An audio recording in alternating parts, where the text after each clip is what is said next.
গুমায় উপপ্রধান খুনের অভিযুক্ত পলাশ শর্মার বাড়ি থেকে উদ্ধার আগ্নেয়াস্ত্র।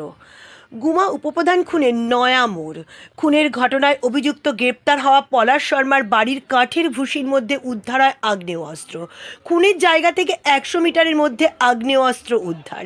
এলাকাবাসী পলাশের পরিবারের অন্যান্য সদস্যদের গ্রেপ্তারের দাবিতে সরব হয়। পুলিশকে ঘিরে চলে বিক্ষোভ। গুমা স্টেশন রোডে আগুন জ্বালিয়ে চলে রাস্তা অবরোধ। বন্ধ রয়েছে এলাকার দোকানপাট। উল্লেখ্য, গত রবিবার রাতে একটি জন্মদিনের পার্টি চলাকালীন বচসার জেরে উত্তর 24 পরগনা জেলার গুমা 1 নম্বর গ্রাম পঞ্চায়েতের উপপ্রধান বিজন দাসকে পয়েন্ট ব্ল্যাঙ্ক রেঞ্জের গুলি করা হয় বলে খবরে প্রকাশ। গুমা নিবেদিতা পল্লীতে এক ঘনিষ্ঠের বাড়িতে ছিলেন বিজন দাস। এই ঘটনায় কয়েকজনকে আটক করে জিজ্ঞাসাবাদ চালায় অশোকনগর থানার পুলিশ। প্রাথমিক তদন্তে অনুমান, অভিযুক্ত গৌতম দাসের সঙ্গে বিজন দাসের পুরনো শত্রুতা ছিল। পার্টি চলাকালীন অভিযুক্ত গৌতম দাস নামে এক দুষ্কৃতী পয়েন্ট ব্ল্যাঙ্ক রেঞ্জে থেকে 3 রাউন্ড গুলি চালায়। বারাসাত হাসপাতালে নিয়ে গেলে বিজন দাস মৃত বলে ঘোষণা করেন চিকিৎসকেরা।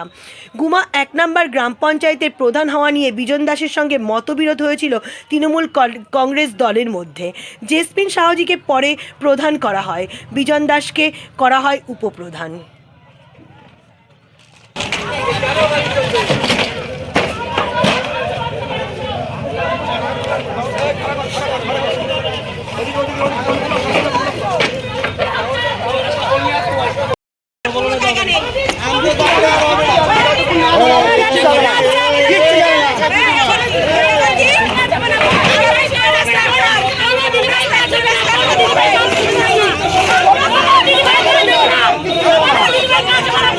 কোনো ইস্যু হবে না।